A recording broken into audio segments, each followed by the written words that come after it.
One of the hardest things at work can be giving negative feedback to coworkers. And this is even more difficult if you have to do it in English and English isn't your first language, right? Now, why does this make so many of us uncomfortable? Well, because we're worried about upsetting the other person. We don't want to offend them. We don't want our coworkers to end up hating us.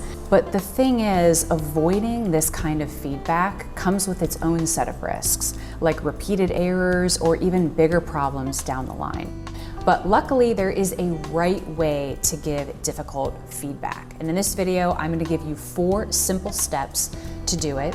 I'm going to give you some English words, phrases, and expressions to help you have those difficult conversations, but say what you want to say without ruining relationships. We're going to use an example where a project manager is giving feedback to one of the team members about a missed project deadline. So step 1, you want to start with a question. For example, hey, I noticed some areas where we could improve the project. Would you be open to discussing some ideas that I have?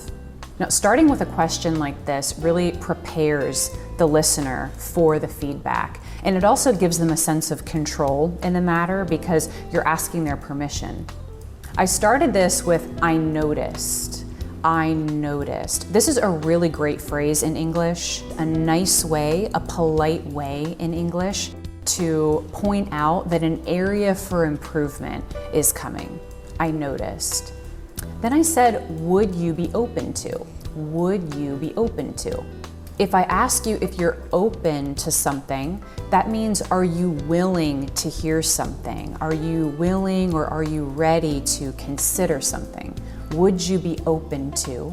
This is softer language. It sounds really kind and it avoids the listener getting defensive. Some other good phrases to start with a question here would be something like, do you have a moment? Or is now a good time to discuss? Step 2, state the facts. So here you want to include specific details or data about the situation and make sure to keep all of your words objective. You don't want to say anything about your opinion or how you're feeling, just the facts. So for example, during our last team meeting, you mentioned completing the market research by Friday, but it's now a week later and we still haven't received it.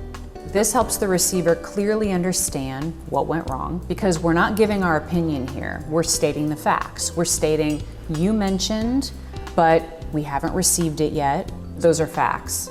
Now, of course, whatever you say here is going to depend on the specific situation, but some other examples of stating facts could sound like this. In yesterday's presentation, I saw that the numbers for last quarter were missing. I saw that, that's a fact. Or several people on your team have let me know that you cancel your one-to-ones almost every week. Several people have let me know. Again, that's another fact.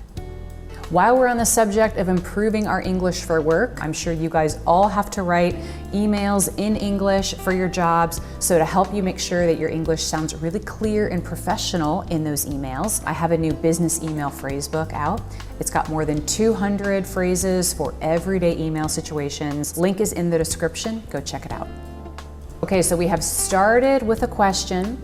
We have stated the facts about the situation. And now step 3, it's time to share the impact. So here we want to share the impact or share the result of what the other person did or failed to do so they can see the bigger picture here. For example, because the market research wasn't completed on time, we had to delay our decision-making process, which has affected the overall project timeline.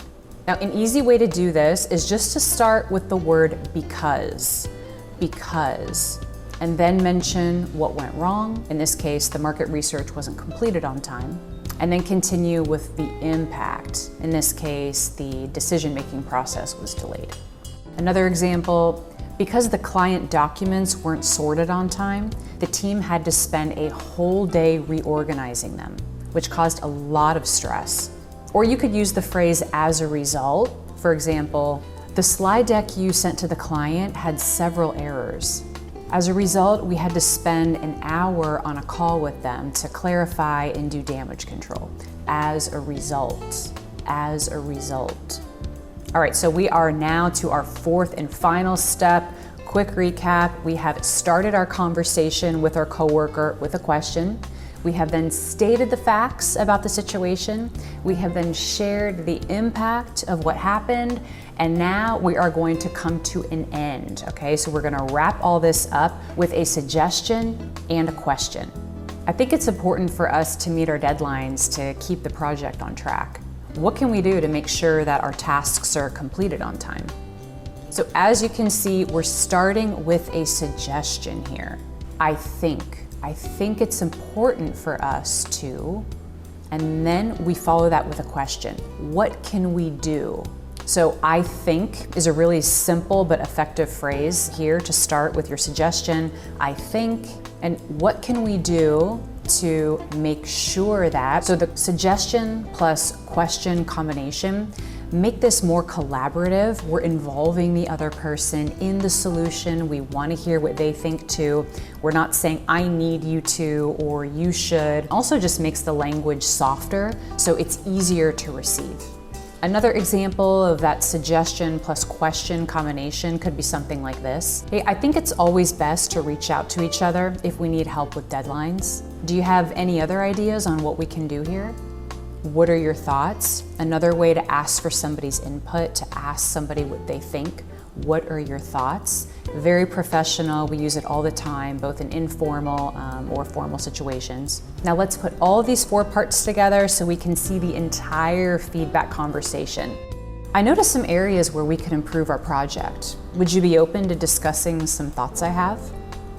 During our last team meeting, you mentioned completing the market research by last Friday, but it's now a week later and we haven't received it yet. Because the market research wasn't completed on time, we had to delay our decision-making process, which has affected our overall project timeline. I think it's important for us to meet our deadlines to keep the project on track. What can we do to make sure our tasks are completed on time? Now, I really like and recommend this style of giving feedback because it's clear, but at the same time, it's kind and collaborative. I hope you guys found it helpful as well, and I hope this model helps you the next time you have to give some tough feedback to somebody at work. And delivering good feedback is always best when you've got some rich vocabulary to work with, right? So I recommend you check out this video right here for some good power business words. All right, guys, thank you so much. As always, I appreciate you, and I'll see you in this video next.